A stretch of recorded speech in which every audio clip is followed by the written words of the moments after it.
আমাদের সঙ্গে সরাসরি নিউজ রুম থেকে রয়েছেন আমাদের প্রতিনিধি গৌতম।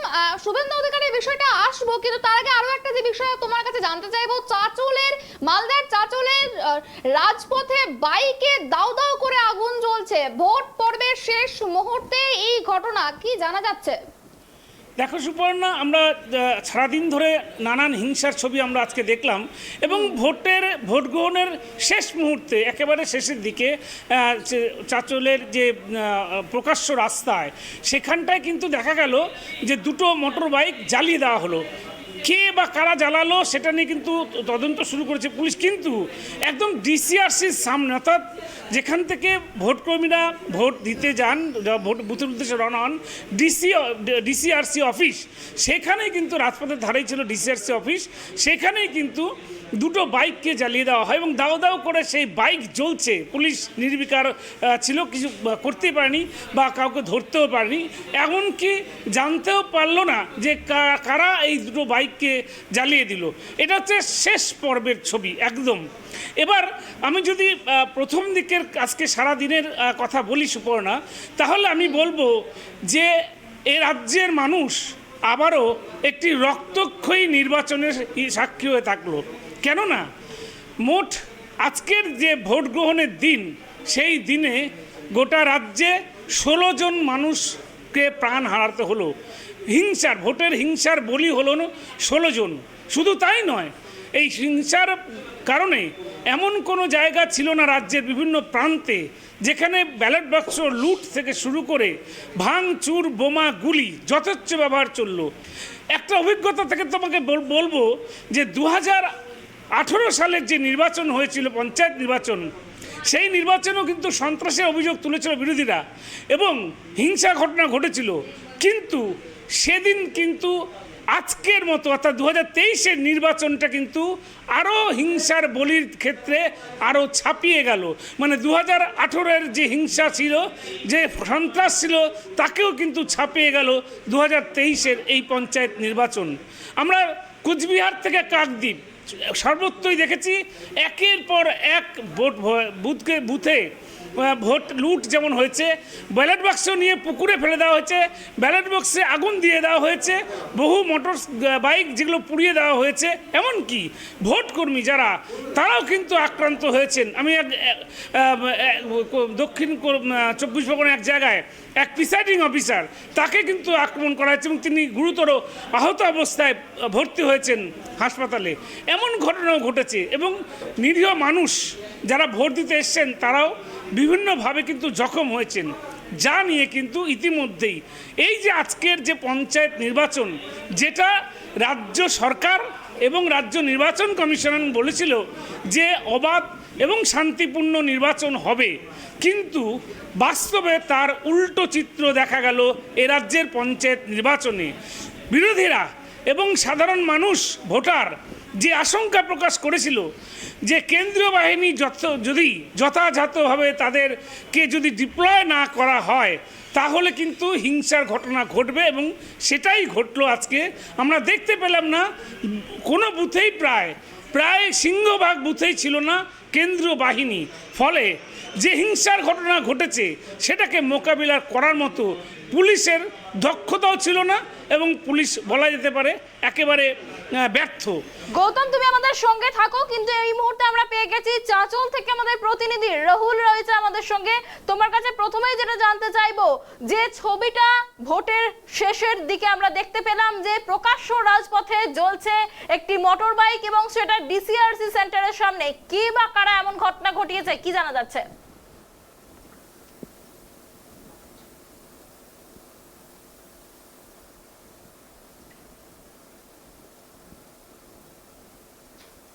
ভোট পরবর্তী হিংসা, ভোটের মধ্যে যে হিংসা হয়েছে, কোথাও বুথ দখল করে ছাপ্পা ভোট দিয়েছে শাসক দলেরা, অভিযোগ করছে বিরোধীরা, কোথাও আবার দেখা দিয়েছে ব্যালট বাক্স তুলে গিয়ে বাইরে ফেলে দেওয়া হয়েছে পাটের জমিতে বা পুকুরের মধ্যে।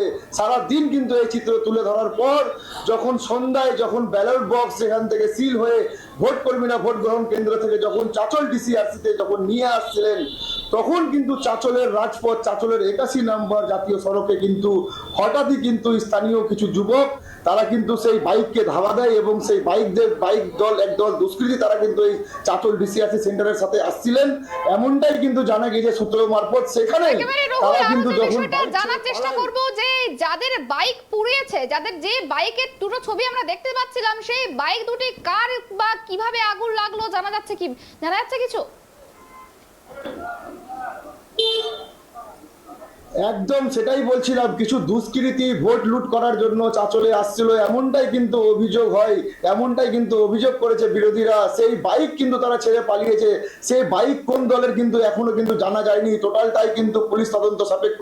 পুলিশ কিন্তু গোটা ঘটনা তদন্ত শুরু করেছে, কে বা কারা কি উদ্দেশ্যে প্রায় 30 থেকে 40 খানা মোটর বাইক নিয়ে চাঁচল ডিসিআরসি সেন্টারের সামনে আসছিলেন, কি কারণে তারা এই মোটর বাইকে আসছিলেন সেটাও কিন্তু পুরো ধোঁয়াশার মধ্যে রয়েছে।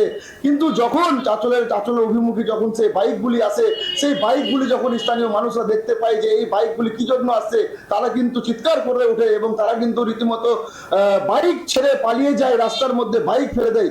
একটি বাইক নয়, প্রায় 3 থেকে 4টি বাইক সেই রাস্তায় থাকে এবং উত্তেজিত জনতা সেই বাইকে কিন্তু আগুন ধরিয়ে দেয়।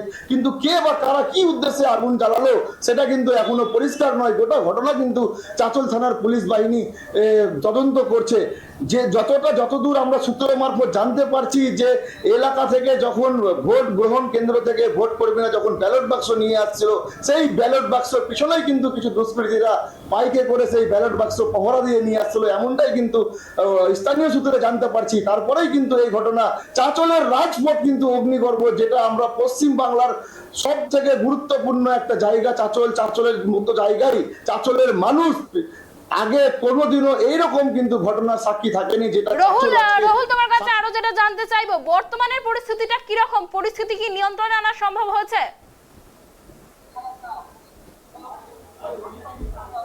দেখো, যখন বাইকে আগুন জ্বালানো হয়, বাইকে আগুন জ্বালানোর পর স্থানীয় বাসিন্দা যারা রয়েছিলেন, সেখানকার বাসিন্দারা খবর দেন পুলিশ প্রশাসনকে এবং পুলিশ প্রশাসন ঘটনাস্থলে আসে। তারপরেই কিছুক্ষণ পরে, প্রায় 1 ঘন্টা পরে ঘটনাস্থলে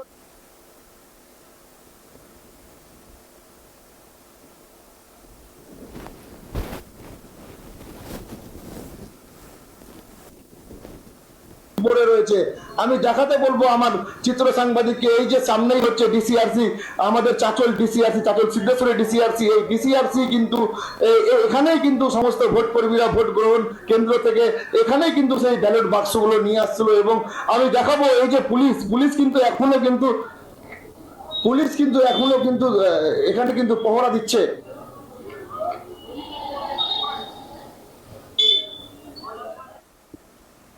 রাহুল, তোমার কাছে আরো যেটা জানতে চাইবো, পুরো মালদায় সারাদিনের ভোটের ছবিটা যদি সাম আপ করতে বলি, কি বলবে? কেমন ছবিটা?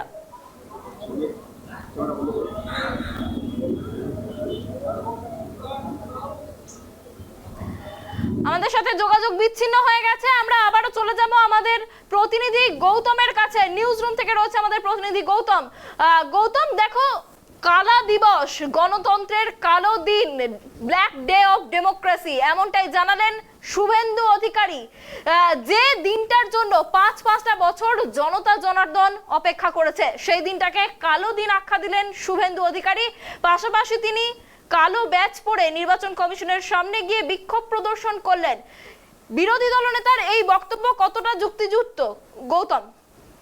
দেখো অনন্যা, আজকে সারাদিন ধরে যে হিংসার ঘটনা ঘটেছে, যেভাবে শাসক এবং দল এবং বিরোধী দলের মধ্যে সংঘর্ষ হয়েছে এবং জায়গায় জায়গায় যেভাবে ভোট লুট হয়েছে বলা যেতে পারে এক কথায়, সেই ঘটনা শুধু 2018 সালের পঞ্চায়েতের নির্বাচনের হিংসাকেও ছাপিয়ে গেছে এই 2023 সালের পঞ্চায়েত ভোটের যে ভোট গ্রহণ। একদম শুভেন্দু অধিকারী কিন্তু দুপুরেই হুঙ্কার দিয়েছিলেন যে যেখানে তৃণমূল থেকে আক্রমণ করা হচ্ছে, তিনি কিন্তু বারবার বলেছিলেন যে কেন্দ্রীয় বাহিনী পাঠানো হোক, কেন্দ্রীয় বাহিনী মোতায়েন করা হোক, কিন্তু দেখা গেছে যে নির্বাচন কমিশন থেকে বা কোনোভাবে কিন্তু সেই সমস্ত জায়গায় কেন্দ্রীয় বাহিনী মোতায়েন করা হয়নি, বারবার বলা হয়েছিল। কিন্তু দেখা গেল হিংসার ঘটনা ক্রমশ বাড়তে থাকে এবং দুপুরেই হুঙ্কার দিয়েছিলেন শুভেন্দু অধিকারী যে নির্বাচন কমিশনকে বুঝিয়ে দেব, এবং ঠিক তাই ভোট গ্রহণ প্রায় শেষের দিকে, অনেক জায়গায় ভোট গ্রহণ চলছে।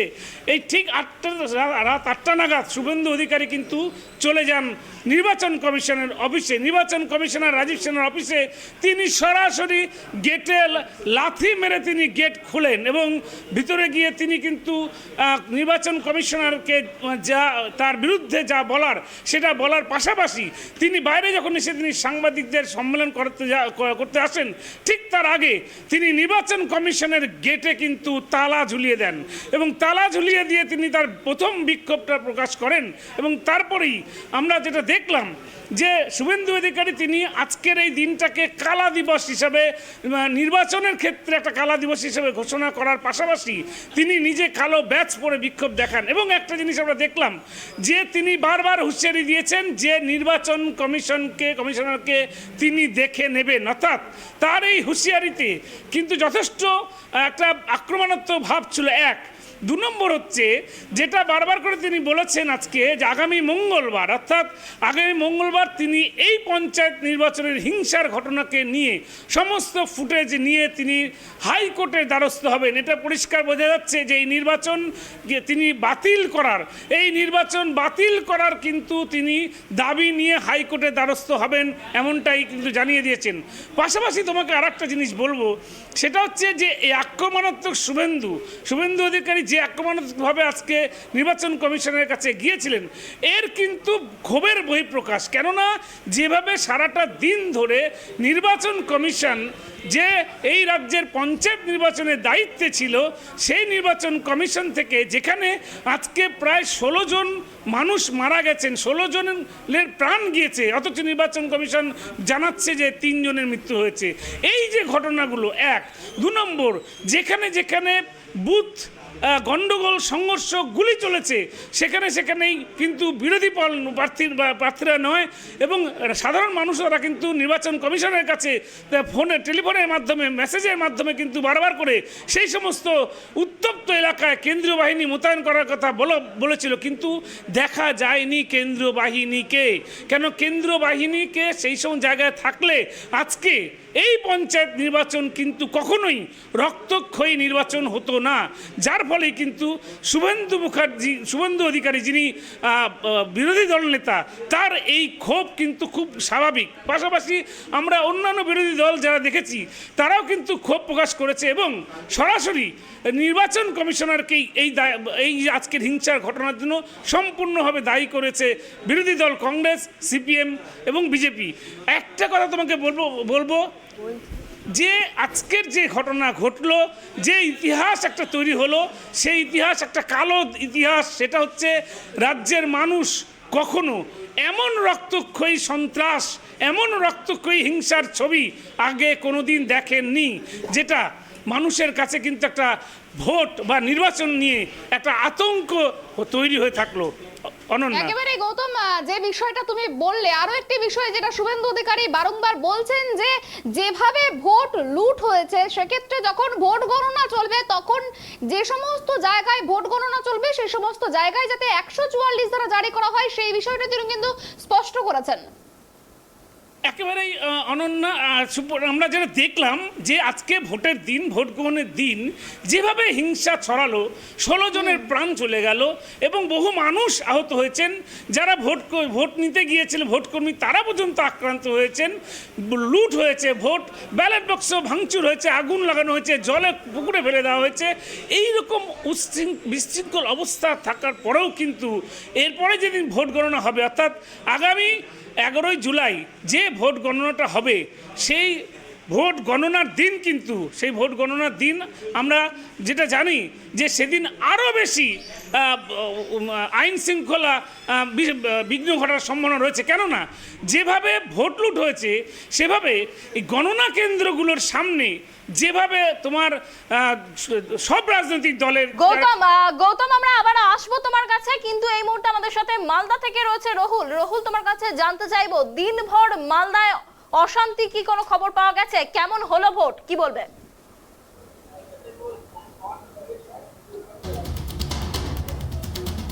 একদমই আমার পূর্ব বক্তা যিনি গৌতম দা রয়েছেন আমাদের সহকর্মী, তিনি যেমনটা বললেন রাজ্য জুড়ে যে সন্ত্রাস, সে সন্ত্রাস কিন্তু ঐতিহাসিক সন্ত্রাস, এটা কিন্তু ঐতিহ্য একটা হয়ে থাকবে, কিন্তু সারা বাংলায় এরকম কিন্তু ভোট গোটা রাজ্যে কোনোদিনও দেখেনি। যা ভোট আজকে হরণ হলো সেই ভোটেও কিন্তু মালদা জেলা কিছু কম নাই। ভোট শুরু হতেই ভোট কেন্দ্র, ভোট গণনা শুরু হতে ভোট কেন্দ্রে যখন কর্মীরা ভোটদান কেন্দ্রে যখন পৌঁছালেন, যখন ভোট প্রক্রিয়া শুরু হলো, সকালেই কিন্তু আমরা ব্রেক করেছি মালদার মানিকচকের ঘটনা। মালদায় মানিকচকে একজনের বোমার আঘাতে কিন্তু মৃত্যু ঘটে। তারপর থেকেই কিন্তু জেলা জুড়ে বিস্তীর্ণ জায়গায় কিন্তু একাধিক অভিযোগ আসতে শুরু করে। কোথাও বুথ র্যাগিং, কোথাও বুথ ক্যাপচারিং, কোথাও ব্যালট পেপার ছিনতাই করছেন তৃণমূল কর্মীরা যেরকমটা বললেন, এবং কোথাও কোথাও আবার কংগ্রেস সিপিএমরাও এরকমটা করেছেন বলে আমাদের জেলা জুড়ে কিন্তু এই ছবি কিন্তু আজকে তুলে ধরেছি। কোথাও আবার মালদার বিশেষ কিছু জায়গায়, যেরকম হরিশ্চন্দ্রপুর, মালদা জেলার হরিশ্চন্দ্রপুরে যেখানে দেখা দিয়েছে ভোটদান কেন্দ্রে যখন ভোটাররা যেখানে লাইনে দাঁড়িয়ে রয়েছেন, সেখানে কিন্তু তৃণমূলের প্রার্থীদের অভিযোগ যে কংগ্রেসের যিনি প্রার্থী তিনি ভোটদানের লাইনে কিন্তু টাকা বিতরণ করছেন। সেখানে কিন্তু বচসায় জড়িয়ে পড়েন দুই পক্ষ, এবং সেখানেই কিন্তু কংগ্রেস কর্মীর গলায় কিন্তু হাসুয়ার কোপ মেরে দিয়েছে তৃণমূল কর্মীরা। এরকমটাই কিন্তু অভিযোগ ওঠে। ঘটনাস্থলে ছুটে যায় চাঁচল থানার বিশাল পুলিশ বাহিনী এবং হরিশ্চন্দ্রপুর থানার পুলিশ বাহিনী। সেখানে গিয়ে কিন্তু পুলিশ গোটা ঘটনা নিয়ন্ত্রণে নিয়ে আসে, এবং আহত যিনি জখম ব্যক্তি রয়েছেন তাকে কিন্তু হরিশ্চন্দ্রপুর হাসপাতালে নিয়ে যাওয়া হয়। তার পাশাপাশি আমরা আরেকটা জায়গায়, চাঁচল মহকুমার আরেকটা গুরুত্বপূর্ণ জায়গা রতুয়া থানা 2 নম্বর ব্লকে পুকুরিয়ার ঘটনা। পুকুরিয়াতে যেখানে ভোটের বাক্স সাধারণ মানুষরা বের করে নিজেরাই বাঁশ লাঠি দিয়ে সেই বাক্স ফাটিয়ে ব্যালট পেপার দিয়ে কিন্তু ছিটিয়ে কিন্তু একটা আলাদাই চিত্র আমরা তুলে ধরেছি সারাদিন মালদা জেলা জুড়ে। মালদা জেলার চাঁচলে আজকে যেরকম চাঁচলের রাজপথে তিনটি মোটর বাইকে আগুন জ্বালিয়ে দেওয়া হলো, যে সন্ত্রাস চালানো হলো, সেটাও কিন্তু নজিরবিহীন ঘটনা গোটা বাংলার মধ্যে। কিন্তু এই আজকে মালদা জেলার কালিয়াচক থেকেও কিন্তু কালিয়াচকের বেশ কিছু জায়গায় তৃণমূল এবং কংগ্রেস সিপিএম সংঘর্ষ কিন্তু কার্যত মারাত্মক সংঘাত নেয়, এবং রাস্তা 81 নম্বর জাতীয় সড়কের পাশাপাশি 34 নম্বর জাতীয় সড়কও অবরোধ করে বিরোধীরা। রাস্তা অবরোধ করে তারা বিক্ষোভ দেখাতে থাকে যে পর্যাপ্ত পরিমাণ, সবার প্রশ্ন, সব দলের প্রশ্ন, বিরোধী দলের প্রশ্ন একটাই, যে পরিমাণ কেন্দ্রীয় বাহিনী জেলাতে মোতায়েন করার কথা ছিল সেই পরিমাণ কেন্দ্রীয় বাহিনী কিন্তু জেলায় আসেনি, এবং যে পরিমাণ পুলিশ থাকার কথা ছিল সেই পরিমাণ কিন্তু পুলিশ জেলায় থাকেনি। জেলার বিস্তীর্ণ জায়গায় একজন কনস্টেবল, একজন সিভিককে দিয়ে প্রত্যেকটা বুথে কিন্তু ভোট করানো হয়েছে, যে চিত্র আমরা সারাদিন তুলে ধরেছি। এবং গোটা 10টা বুথ মিলে কিন্তু একজন সেক্টর অফিসার, তিনি একজন এএসআই পদমর্যাদার সেক্টর অফিসার, তিনি একাই 10টা বুথ সামলাচ্ছেন। এমনও চিত্র আমরা কিন্তু তুলে ধরেছি গোটা জেলা জুড়ে। যে জেলা জুড়ে আজকে সন্ত্রাস, সেটা কিন্তু নজিরবিহীন ঘটনা। রাজ্যে প্রথম মালদা জেলায় এরকম সন্ত্রাস কোনোদিনও ঘটেনি বলে অভিযোগ করছেন বিরোধীরা। এই নিয়ে কিন্তু বিরোধীরা আগামীতে কিন্তু বড়সড় পদক্ষেপ নিতে চলেছে জেলা জুড়ে, এমনটাই কিন্তু জানাচ্ছে বিরোধী দলের পক্ষ থেকে। অনন্যা, রহুল তুমি সঙ্গে থাকো। আমরা এবার গৌতম দা তোমার কাছে যে প্রশ্নটা নিয়ে যাব, যে ব্যালট বক্স আমরা দেখলাম যে রাজ্য জুড়ে রীতিমতো ব্যালট বক্স নিয়ে ছেলে খেলা হলো।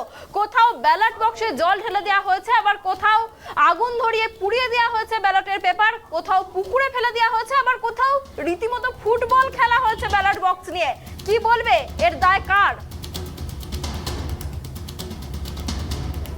ব্যালট বক্স গণতন্ত্রের যে প্রতীক বলতে পারো, মানুষের অধিকার প্রয়োগের যে বাক্স, সেই বাক্সটা যেটা কিন্তু একটা সাংবিধানিক বিষয়, সেটা নিয়ে কিন্তু আজকে যথেচ্ছভাবে যা ইচ্ছে তাই করা হলো, যেটার দায় কিন্তু একেবারে পুরোপুরি নিঃসন্দেহে রাজ্য নির্বাচন কমিশন এবং রাজ্যের পুলিশের। কেননা তোমাকে যেটা বলবো সেটা হচ্ছে যে কেন্দ্রীয় বাহিনী, এই কেন্দ্রীয় বাহিনী যেটা বারবার করে বিরোধীরা এবং রাজ্যের মানুষ বলেছিলেন যে প্রত্যেকটা বুথে একজন করে কেন্দ্রীয় বাহিনী থাকবে, এবং আমরা দেখলাম যে ভোট গ্রহণ অর্থাৎ আজকের ঠিক আগের দিন সে নির্বাচন কমিশন কিন্তু ঘোষণা করেছিল যে প্রত্যেক বুথে কিন্তু একজন করে কেন্দ্রীয় বাহিনী থাকবে এবং সশস্ত্র পুলিশ থাকবে রাজ্যের। কিন্তু চিত্রটা দেখা গেল গোটা রাজ্যেই আজকে যে বাইরে সিভিক ভলেন্টিয়ার আর ভেতরে একজন মাত্র অস্ত্রধারী পুলিশ, এভাবেই কিন্তু প্রত্যেকটা বুথে চললো ভোট।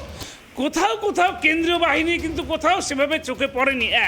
এবার আসি অনন্যা, যে ভোটটা তো হয়ে গেল, কিন্তু এই যে ভোটের যে ব্যালট বাক্স নিয়ে যে আজকে ছিনিমিনি করা হলো, এখন এই যে ভোটকর্মীরা যারা ভোটদাতা দিয়েছে সেই ব্যালট বাক্স নিয়ে যখন তারা আবার বুথ থেকে ফিরবেন ডিসিআরসিতে, সেই জায়গায় একটা কড়া নিরাপত্তা ব্যবস্থা দরকার, কেননা পুলিশি প্রহরা দিয়েই আনা উচিত এই মুহূর্তে যা পরিস্থিতি তাতে ব্যালট বাক্সগুলোকে।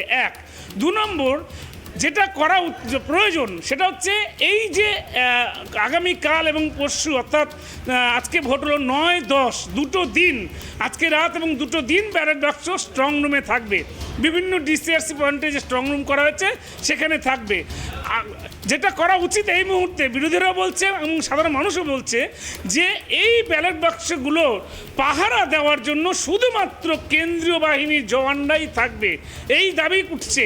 এবং আরও দাবি উঠছে যে আগামী 11ই জুলাই সকাল 8টা থেকে যে ভোট গণনা শুরু হবে, সেক্ষেত্রে ভোট গণনা কেন্দ্রে এবং ভোট গণনা কেন্দ্রের বাইরে গোটাটাই পরিচালনার দায়িত্বে থাকবে কেন্দ্রীয় বাহিনী। না হলে যে পরিস্থিতি আজকে হলো, যে হিংসাত্মক ঘটনা আজকে ঘটলো, এই যদি কেন্দ্রীয় বাহিনী মোতায়েন না করে যদি ভোট গণনা করা হয় তাহলে কিন্তু এর থেকেও ভয়ানক পরিস্থিতি হতে পারে। অনন্যা, এমনটাই কিন্তু ধারণা সাধারণ মানুষের, এবং বিরোধী দল থেকে এই দাবিটাই করা হয়েছে একেবারে পুরোপুরি 144 ধারা করে। যে বিষয়টা তুমি বললে তোমার কাছে আমি আবার আসবো, কিন্তু এই মুহূর্তে আমি সরাসরি চলে যাবো রহুলের কাছে। রহুল, দেখো সকাল থেকে একটা উত্তেজনা জেলায় জেলায় দেখা গিয়েছে এই ভোটকে কেন্দ্র করে। মালদাতে যে উত্তেজনার সৃষ্টি হয়েছে তুমি যেমনটা বলছিলে একটু আগে, যে গাড়িতে আগুন ধরিয়ে দেওয়া হয়েছে, এই সমস্ত ঘটনাতে প্রশাসনের ভূমিকা ঠিক কিরকম ছিল?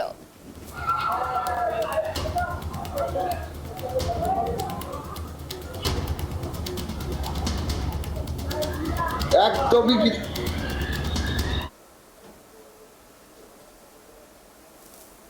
কিন্তু বিরোধীরা কিন্তু বারবার বলছে যে প্রশাসন কিন্তু নীরব দর্শকের ভূমিকা পালন করছিল এলাকায়। প্রশাসনের সামনেই কিন্তু গোটা ঘটনা কিন্তু হচ্ছে, প্রশাসন গোটা ঘটনাটা দেখছে কিন্তু প্রশাসন নীরব।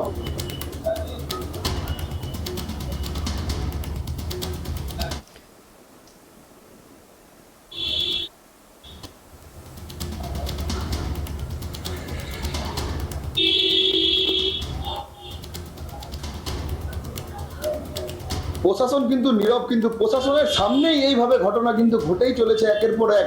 যেমনটা বললাম যে ভোটদান কক্ষে কিন্তু থাকার কথা ছিল কেন্দ্রীয় বাহিনীর, সেখানে কিন্তু কেন্দ্রীয় বাহিনী ছিল না, সেখানে ছিল একজন বন্দুকধারী পুলিশ কনস্টেবল এবং লাইন ঠিক করার জন্য দুটি সিভিক ভলেন্টিয়ার, মাফ করবেন, দুটি সিভিক ভলেন্টিয়ার, এক একটা বুথে একটা করে সিভিক ভলেন্টিয়ার দিয়ে এই যে ভোট, আজকের যে ভোট, গণতন্ত্রের যে উৎসব, যে সাধারণ মানুষ নিজের ভোট নিজে দান করবেন, এমনটা কিন্তু আশা দেখিয়েছিলেন নির্বাচন কমিশন এবং শাসক দলের বেশ কিছু নেতারা কিন্তু দাবি করেছিলেন মানুষ নিজের ভোট দিতে পারবে, মানুষ স্বাধীনভাবে নিজের ভোট দান কেন্দ্রে গিয়ে ভোট প্রদান করবে। কিন্তু তা কিন্তু একেবারে উল্টো চিত্র দেখা গেল জেলা জুড়ে।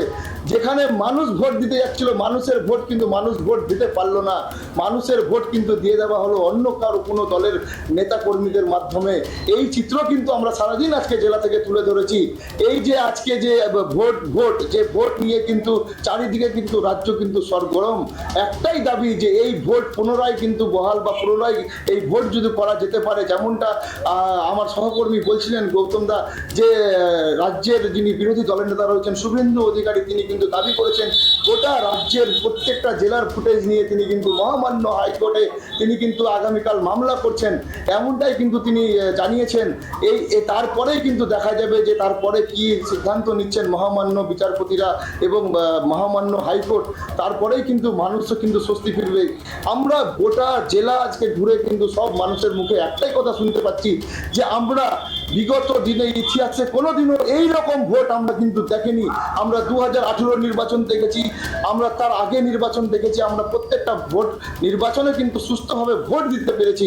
কিন্তু আজকের 2023-এর যে ভোট, সেই ভোট কোথাও কিন্তু মারাত্মক কিন্তু সন্ত্রাসের একটা কিন্তু ছাপ ছেড়ে গেল গোটা রাজ্য জুড়ে, যেমনটা কিন্তু আমরা তুলে ধরছি। গোটা জেলার ছবি আমরা সকাল থেকে তুলে ধরছি ট্রাইব টিভির পর্দায় এক্সক্লুসিভ ভাবে।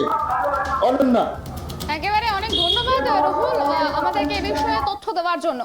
আমরা যে বিষয়টার দিকে নজর রাখছিলাম, ব্যালটের দিকে, যে সমস্ত জায়গায় ভোট হয়েছে, ভোট গ্রহণ হয়েছে, সে সমস্ত জায়গায় যেভাবে ব্যালট কারচুপি হয়েছে, সেই ছবিটাই আমরা দেখাচ্ছিলাম। বিভিন্ন জায়গায় দেখা গিয়েছে কোথাও পুকুরের মধ্যে ব্যালট বক্স ফেলে দেওয়া হয়েছে, আবার কোথাও বুকে আঁকড়ে ধরে ব্যালট বক্স নিয়ে ছুটছে যুবক। সেরকম ছবিও আমরা আপনাদেরকে দেখিয়েছিলাম এক্সক্লুসিভলি ট্রাইব টিভির পর্দায়। বিভিন্ন রকম ভাবে যে কারচুপি হচ্ছে, শুভেন্দু অধিকারী একটু আগে এই লাইভে ছিলেন, তিনি জানাচ্ছেন যে এই যে ব্যালট কারচুপি হয়েছে, তিনি কিন্তু একদম স্পষ্টভাবে অভিযোগের আঙুল তুলছেন শাসক দলের দিকে।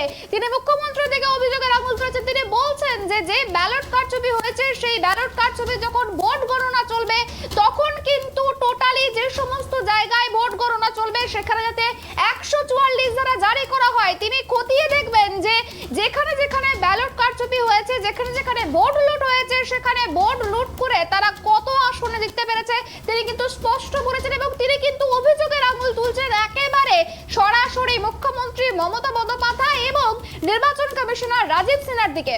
একদমই সুপর্ণা, ব্যালট বক্স নিয়ে যে ছেলে খেলাটা হলো, সারাদিন দেখলাম আমরা জনমত কখনো পুকুরের জলে ভাসছে, কখনো সেই জনমত নিয়ে ফুটবল